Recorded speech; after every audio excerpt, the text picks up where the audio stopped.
সদস্যরা কিন্তু তাদেরকে নিরাপদ আশ্রয়ে কিন্তু আমরা এখনও দেখতে পাচ্ছি যে সচিবালয়ের মেইন গেটের পাশেই যে মন্ত্রিপরিষদ বিভাগ যেটি রয়েছে তার সামনে যেসব আনসার সদস্যরা ভিতরে আশ্রয় চেয়েছেন তাদেরকে কিন্তু ভিতরে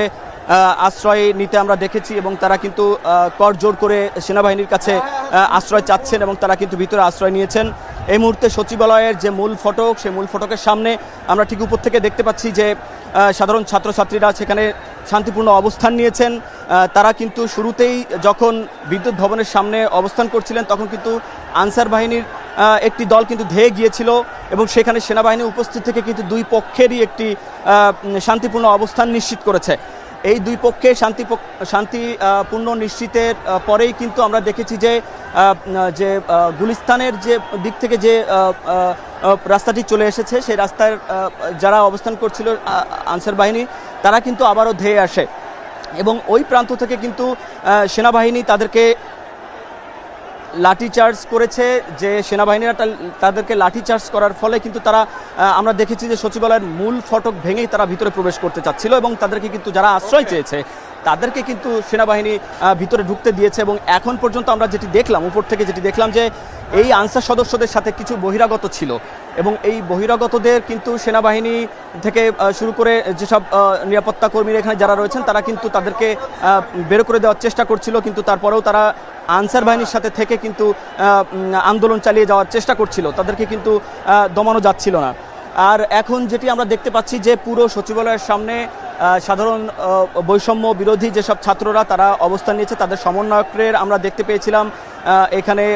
হাসানাত আবদুল্লাহ ছিল সচিবালয়ের ভিতরে, আমরা তাকে দেখতে পেয়েছিলাম, তিনি নিয়ন্ত্রণ করার চেষ্টা করছিলেন। এবং যখন আনসার সদস্যরা আন্দোলন করছিলেন তখন কিন্তু সচিবালয়ের ভিতরে যেসব কর্মকর্তা কর্মচারীরা আটক ছিলেন তারা কিন্তু অনেকটা আতঙ্কগ্রস্ত ছিলেন। এবং একটা পর্যায়ে দেখি যে ঠিক 9টার পরপরই আমরা দেখেছি যে মূল ফটকের ওই পাশ থেকে অর্থাৎ রাস্তায় যেসব আনসার সদস্যরা আন্দোলন করছিলেন তারা কিন্তু ইট পাটকেল ছুড়ছিলেন ভিতরে এবং সাধারণ যেসব কর্মকর্তা কর্মচারী তারা কিন্তু আতঙ্কগ্রস্ত হচ্ছিল এবং তারা কিন্তু একটি দাবি তুলেছেন যে এই যে আনসার সদস্যদের এই তাদের যে দাবি ছিল সেই দাবিগুলো মেনে নেওয়ার পরেও তারা যে অবস্থান কর্মসূচি করছে এটিকে তারা ভালোভাবে নিচ্ছিলেন না এবং তারা বলছিলেন যে আনসার সদস্যদের চাকরি স্থায়ীকরণ নয়, চাকরি তারা বলছেন তাদের দাবি যে তারা যেন এদের বিরুদ্ধে ব্যবস্থা নেয় সরকার,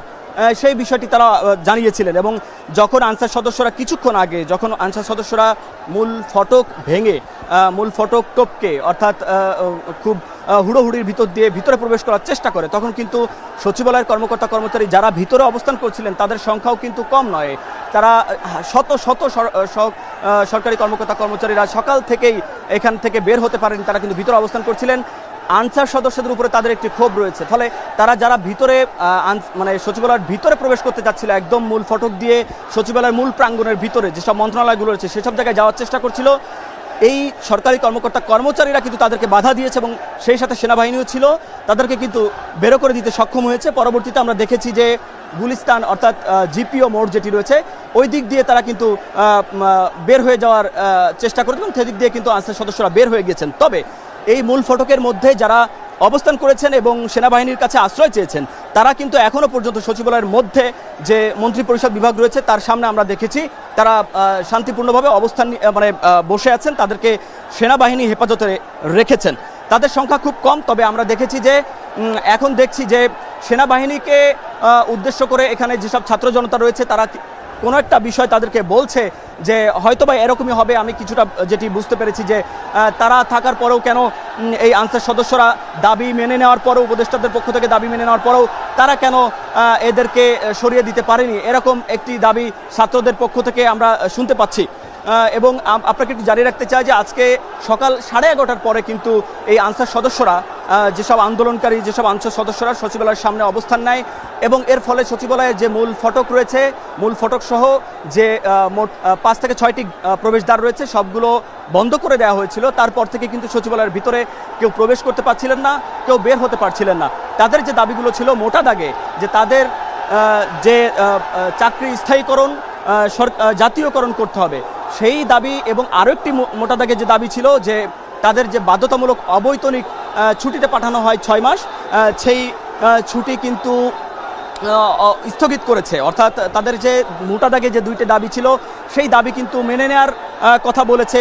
স্বরাষ্ট্র উপদেষ্টা। তিনি বলেছেন যে 6 মাসের যে অবৈতনিক ছুটি ছিল বাধ্যতামূলক, সেটি স্থগিত করা হয়েছে। এর বাইরে যে দাবিটি, প্রধান দাবি যে জাতীয়করণ করতে হবে, সেই জন্য কিন্তু 19 সদস্যের একটি কমিটি গঠন করার সিদ্ধান্ত নিয়েছে এবং আগামী 7 কর্মদিবসের মধ্যে প্রতিবেদন জমা দেওয়া হবে। সেই প্রতিবেদনের ভিত্তিতে কিন্তু তাদের জাতীয়করণের একটি সিদ্ধান্ত নেওয়া হবে এমন আশ্বাস দেওয়ার পরেও তারা অবস্থান কর্মসূচি চালিয়ে যায়। তাদের যে সমন্বয়করা ছিল 10 থেকে 12 জন সমন্বয়ক, তাদের একজন সমন্বয়কের সাথে আমি কথা বলেছিলাম। তিনি যেটি বলছেন যে তাদের সমন্বয়কদের কোনো কথা তারা মানছেন না। যখন স্বরাষ্ট্র উপদেষ্টার সাথে তারা আলোচনা করে আন্দোলনরত আনসার বাহিনীদের